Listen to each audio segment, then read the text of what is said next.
Experiment is a physical endothermic reaction by evaporating H2O. We have 250 milliliters of water. First, we're going to light the Bunsen burner.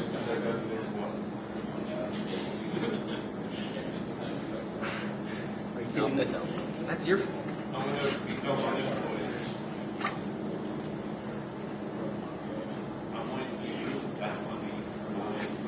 Oh, you know, good. Oh, the gas not on? That's probably why. You want to make sure the tip of the flame is just at the bottom of the beaker. I'll pause it. While we wait for that to boil, we'll go on to our next reaction, which is endothermic chemical reaction. I'll start by filling this 1,000 milliliter beaker up to 300 milliliters of distilled water.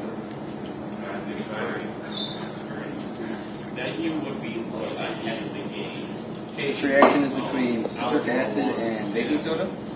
We'll start by dissolving citric acid in 300 milliliters.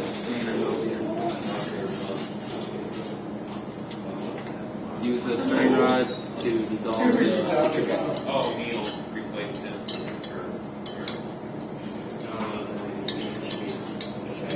No, in 8th grade, he was back when we did the year. All from 8th grade. This is the reason I'm like me because I'm in trouble with my parents right now because I did better over the 18. We'll start by taking the initial temperature of the solution.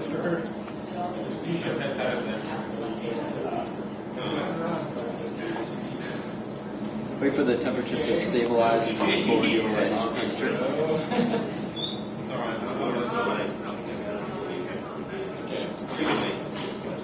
No, I can't. I'm not doing anything else. I will copy and paste.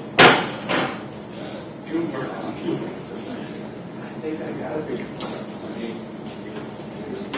The initial temperature of the solution is 23.8 degrees Celsius. Now we will add the baking soda.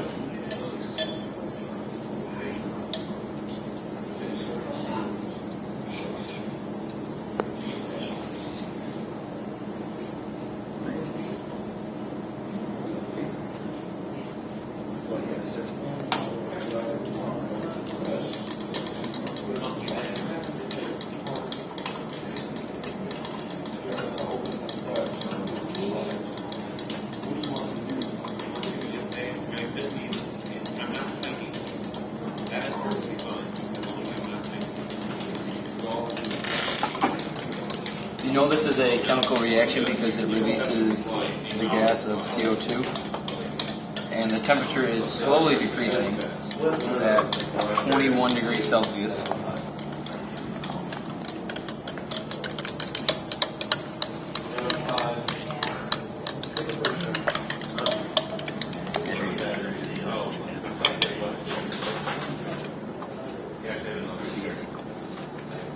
That's fine.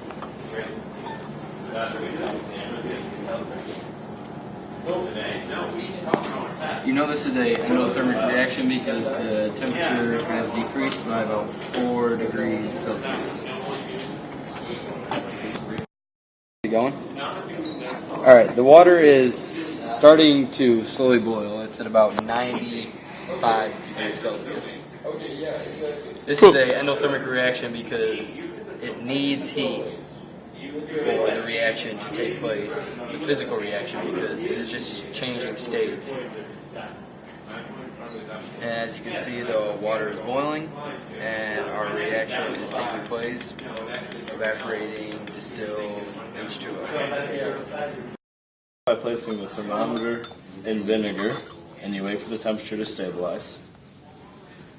You have about 150 milliliters of vinegar to begin with. That's Not 200. either at my house or that. Alright, temperature's good. Alright, so the temperature has stabilized to about 24 degrees Celsius. You then take the thermometer out and add the steel wool.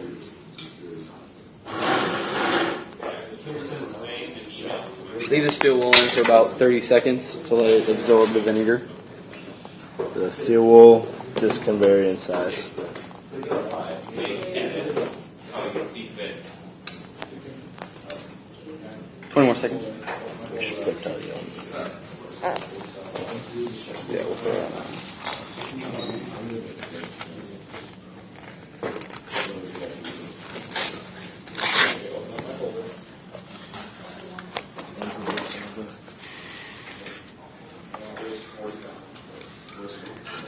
Alright, 30 seconds. Take the steel wool out and dry the excess vinegar off of it.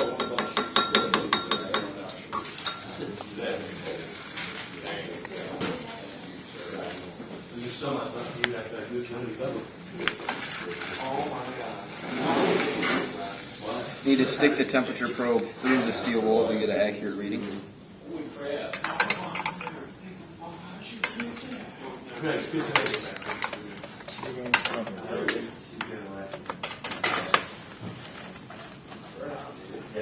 Cover and place the rubber band around the top to keep the heat in.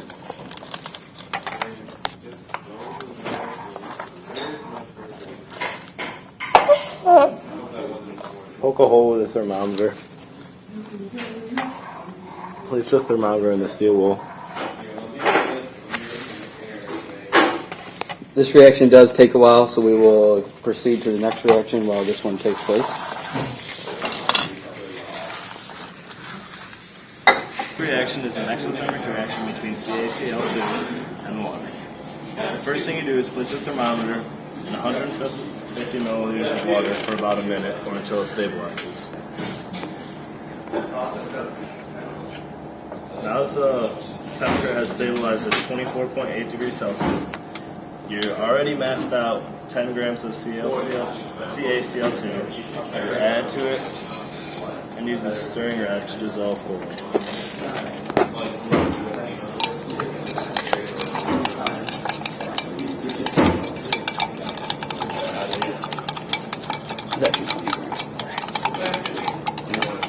Alright, now that the CaCl2 is mostly dissolved in the distilled water, stick the thermometer back in, and wait for your temperature to stabilize.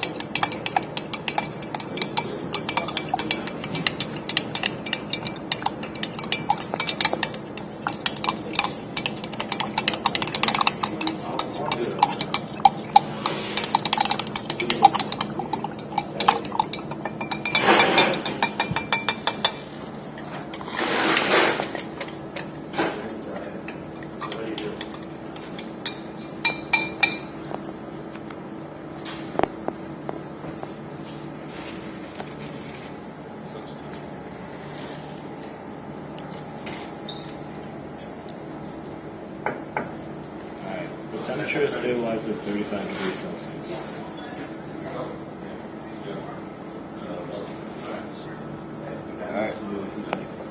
This is a exothermic reaction because the reaction is given off heat. This reaction takes place in things such as hot packs when athletes have injuries. They are exothermic reactions.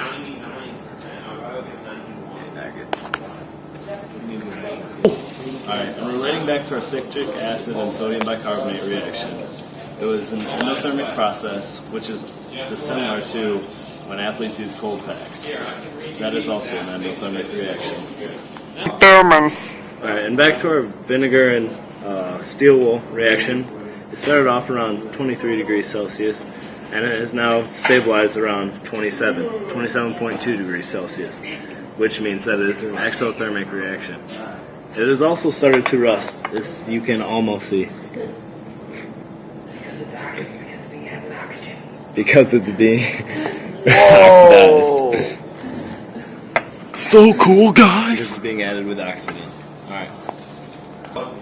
Let's go. Those were our 4 exothermic and endothermic reactions.